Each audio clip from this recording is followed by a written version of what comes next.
everybody nowadays is talking about, the need for business leaders to run businesses in the best interest of their stakeholders, through these mutually beneficial relationships. However, you were a pioneer of this idea a long time ago, when shareholder value maximization was all the rage, and that at a certain point became almost a consensus everywhere. And in your latest book, for instance, you mentioned a funny story that when you sent a paper to a journal in the late 1970s, talking about stakeholders, the journal editors replied that they would accept it for review, but that they would change stakeholder for stockholders, since they believe it was a typo, And so my question is, why haven't you been lured by at that point in time, at least, apparently compelling idea of shareholder value maximization? What led you to reject it right away? And what was the reaction of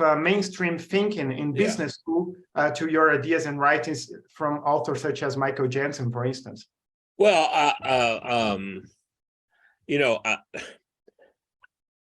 I never thought if you just focused on shareholder, it was a very good idea. We knew, I grew up poor on a farm, on a dirt farm, that we couldn't really make work.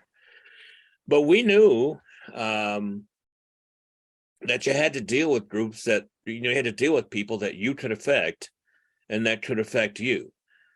That seemed to me to be kind of life 101. And when I saw this this idea that only shareholders matter, that seemed to me to be wrong ethically. It seemed to be not a very good idea and not a very good way to run a business. Having said that, I'm not anti-shareholder. I mean, I just think the shareholder value people just miss the idea that stakeholder interests are interdependent. And you've got to deal with the interdependence. All of you who run businesses know this. It's easy to get seduced by the shareholder value idea because it looks pretty simple. Mike Jensen's an interesting guy who I would count as a friend. We've talked a lot, and Jensen, thinks that ethics is really important, and you can't do what he wants to do without it. Now, he has a particular view of ethics that I'm not fond of, but nonetheless, it's there. And he would say, as he says in a film we made called Fishing with Dynamite, he says, look, maximizing shareholder value is a dumb idea. You've got to think about all the sort of claims on the company. Now, again, he's a finance guy. He thinks you can monetize all those claims, and I think, again, that's not a particularly good idea. But even Jensen's come around to sort of understand that, as I would put it, companies have always created value for customers, suppliers, employees, communities, people with money, maybe others, certainly those. They've sometimes destroyed value for those. Usually they haven't meant to. But this idea of, they've always done that.